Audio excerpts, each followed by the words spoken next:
So normally we'd ask Mr. C to do one of these type of projects, but he's not around for another week, so I'll have to do it myself. We've got a box here which has come from a well-established organisation,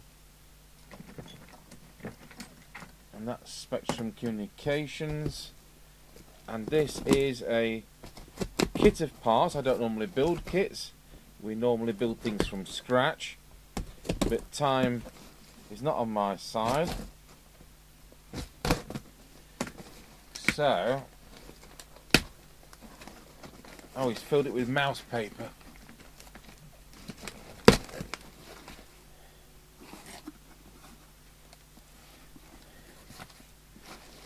Let's piece it back together and see all his secrets.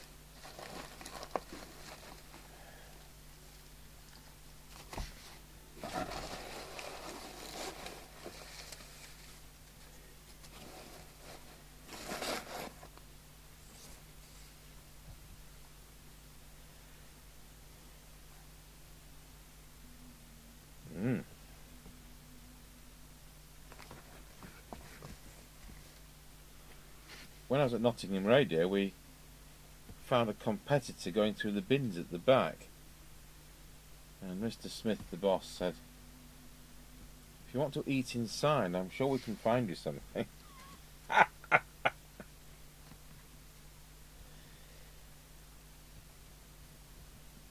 Right, I won't burn that until we know it's empty.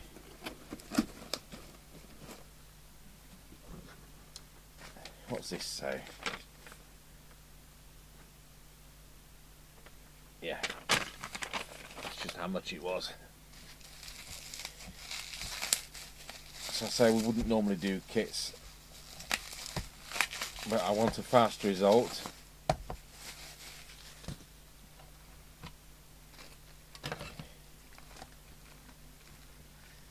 Oh, it's going to go everywhere, isn't it, this? So it's a ready drilled box.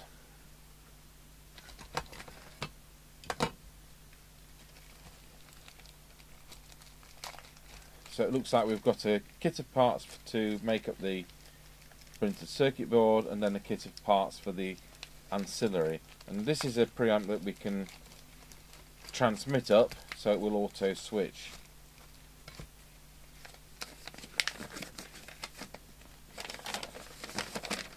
My friend Stuart and Russ are both wanting to do things with 4 meters, and they're both struggling. So whereas I I've had copies 90 miles away, they haven't. So I'm going to lend them each a preamp.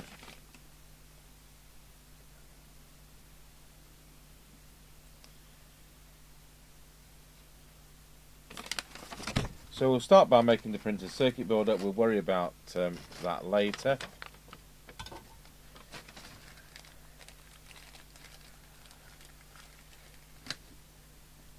So a double-sided printed circuit board.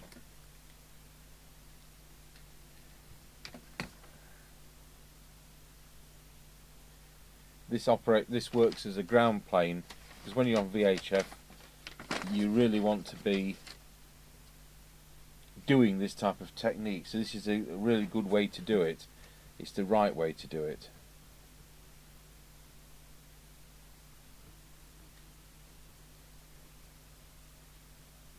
Now you've seen us make printed circuit boards.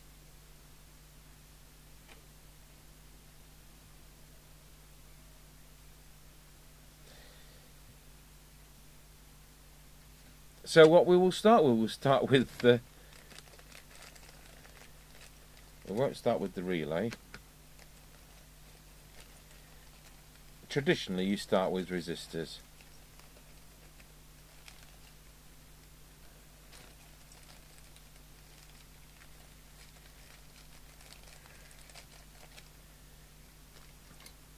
And as the parts go down, the job gets easier, doesn't it?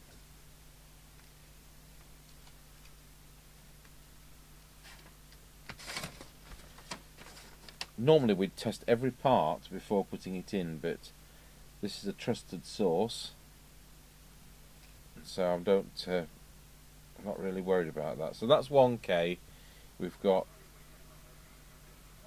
brown, black, red. Somebody's coming over the scanner, which is connected to our PA system here. So 1K, we'll start with resistor 9.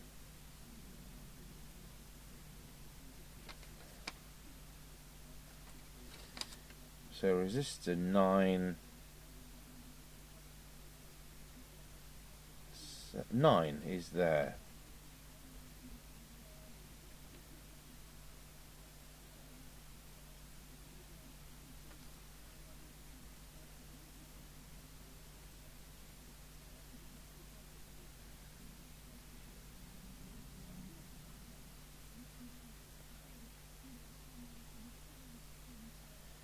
I've got to get this right way round first.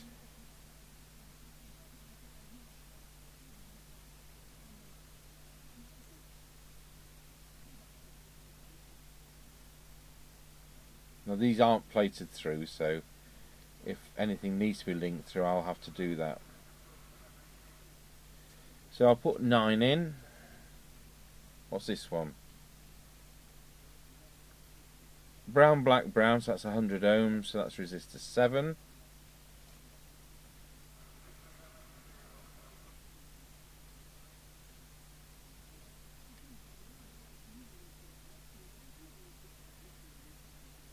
And then we've got what?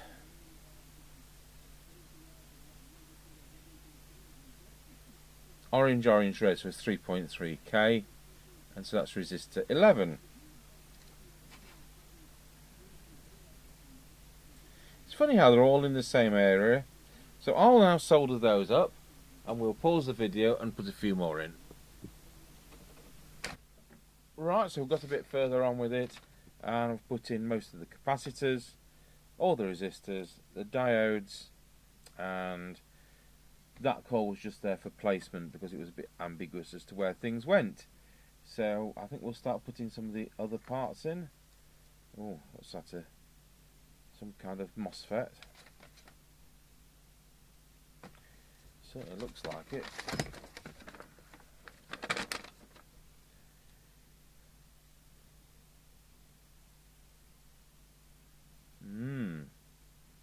Is that the BF964? Where does that go?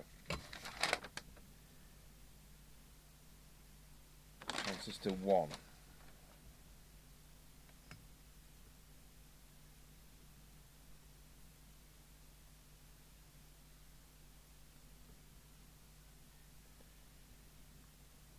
Yeah, well, it probably goes on the other side. Right, we'll get a few more parts put in. Okay, so that's the board finished. The transistor's a bit ambiguous. Transistor 1. What he says, transistor 1 is that one, which is the MOSFET or whatever it is, BF964. It's shown there, and this doesn't fit in with this version of the board. Unwrap the foil from the transistor, and without unnecessary handling of the BF964, fit it to the board with the long lead towards L2. That's L2. And the code letters visible from the top side of the board. Top side of the board, code letters visible. Ensuring the leads are in line with the track, solder the long lead first. Well, that's as if you're doing it from the reverse side. So I thought, this is a bit strange. This is still drying. I've been over it with the isopropyl alcohol. And I've put a search on Google, and I found out somebody in Ireland who's bought one, which is probably the ready-made version. And their printed circuit board is slightly different, because it's not double-sided. It's a slightly different layout. There must be one version which has L3, which isn't on this. But that's the transistor in question, Q1. It is fitted from the underside. But the fact that it's now drilled tells me it needs to be on the top side. So let's hope I've got it the right way round, because I can't see the writing on the device on this photograph. But then of course that might just be the way the photograph is. Can you see the writing on the device, you know, on that camera? I don't know. So I could research which way around everything goes and look at the circuit diagram, but I'm trying to build this as somebody else would build it, who is perhaps less involved with electronics than I am. So it's time to put it in the box. So those are the instructions for that. Secure the SO239 sockets. So that's what we'll do. So a bit more progress. We've got the SO239 sockets on. I've put the grommet in, and we've got the screws which mount the board in. Making progress. Right, well, it shows on the diagram that both of these are coaxial. There's only enough coaxial cable supplied in the kit to do that one. When you look at the commercially built one, the coaxial cable's there, and it's just a short jumper there. So we'll give it a go like that, because I haven't got any 1G, I haven't got any RG164, 174. So, and if we started using RG58, it would be rather thick for a 1-inch piece. So we'll see what happens. If it is unstable or something, we'll have to improve that. So hopefully everything is as per the diagram. I'll put a tie wrap on that so that it doesn't pull through. You must never knot them. That's a thing of yesteryear which you wouldn't do today. So I'm going to just power it up and make sure it doesn't smoke. So we've got this on the spectrum analyzer. We've got 70.45, which would be calling channels on 4 meters on the test set, and we're feeding it at the moment with quite a hefty signal. Let's drop that so it is quite a low signal. We'll put that on the back to the analyzer, and you can see that's there. We'll switch the unit on, and hey presto, up it comes. So let's go back to a bigger signal. Let's put that on. Switch the unit off. So it's gone from what the spectrum analyzer is receiving at minus 36 dBm to minus 28 dBm. And then if we adjust the knob, it'll actually attenuate as well. So that gets us to where we started off from, and then we can go lower than that, so we can attenuate down to minus 48 dBm. So it certainly works.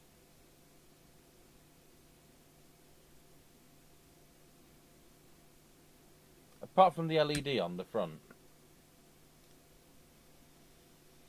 Right, so the next bit is to get my Maxon Apex handheld out, which is hopefully on 4 meters. So we'll pop the aerial off that, and we'll put that fly lead into the aerial socket, and one of these channels is definitely 70.45.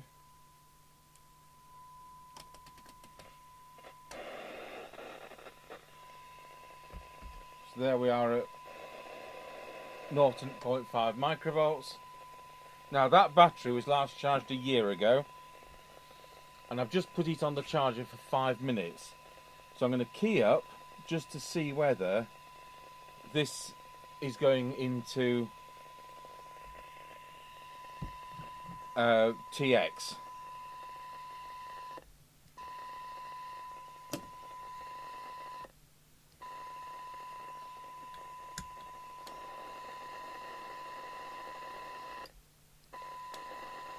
And it is doing when I press transmit. Oh, so that's a TX light. I thought it was not working because it wasn't lit up when it was on.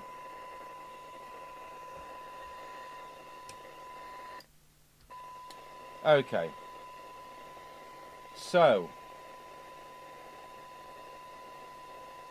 we can hear how scratchy that is. And it's brought it up. Or we can attenuate it. So here comes the test. Let's see what the sensitivity is. And this was last serviced 20-something years ago when I bought it. So we'll disconnect the preamp.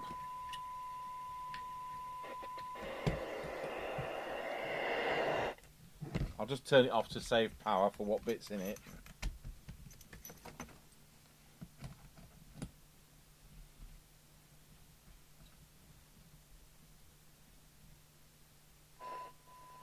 So now we're going direct. We've got an earphone socket on the radio, so we can plug our test equipment into that. Literally spectrum analyzer, that's what we've been doing. Put the test instruments on.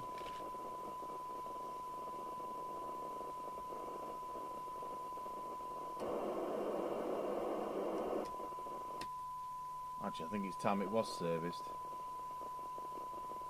So for 12 decibel cyanide, we're doing 1.2 microvolts. So let's get the remote onto there. There we go. That's our 12 dB. So that's how it is.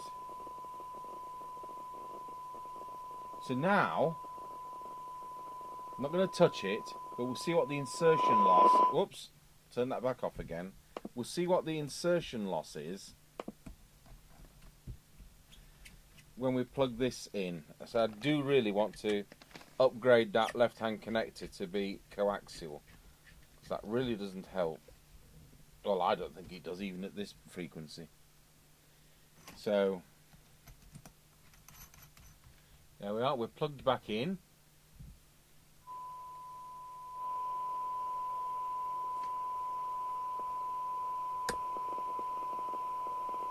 So I've switched it off. That's bizarre.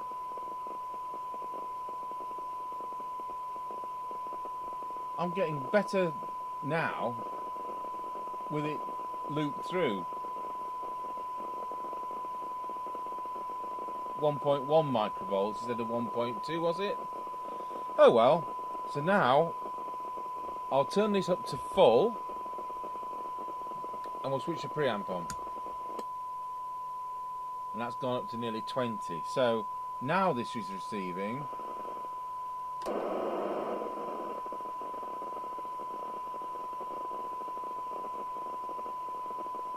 at 0.7 microvolts for 12 decibel cyanide.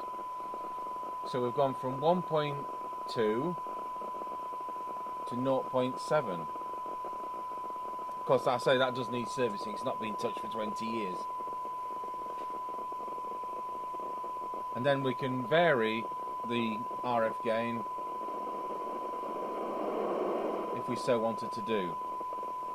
And if I switch it off, it'll go back to bypass, and we'll get the cyanides back. So there we are, 1.2 for 12 decibel. Switch it on, and it's gone up to nearly 20 dB. So that's 8 dB gain.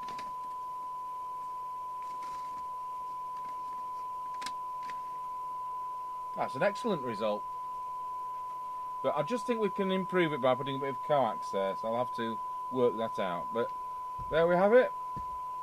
The little Spectrum Communications RP4S preamp.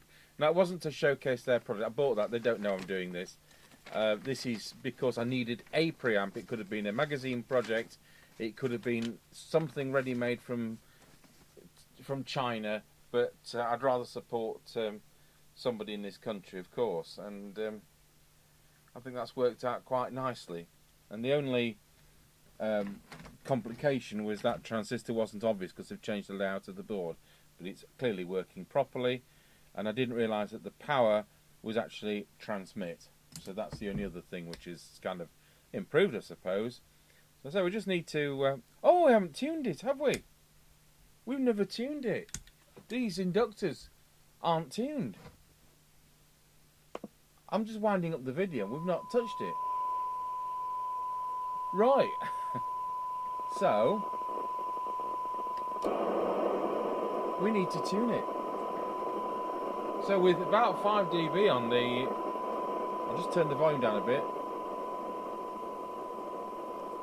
Let's see whether we can bring it up even better.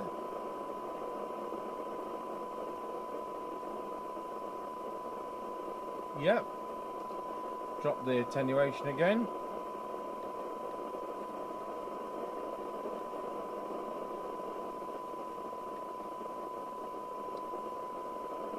Drop it again.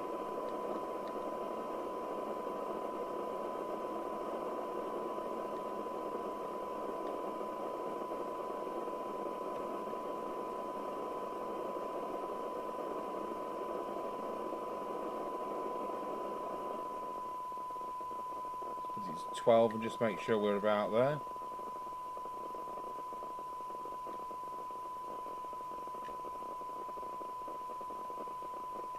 Yep, that's brought it up. Right, so we still bypass, and the radio is doing about 1.1. Yeah, it's doing 1.1 for 12 decibel synad, so that doesn't change. So now we switch it on. It's brought it up beyond 20 dB. And the radio is now receiving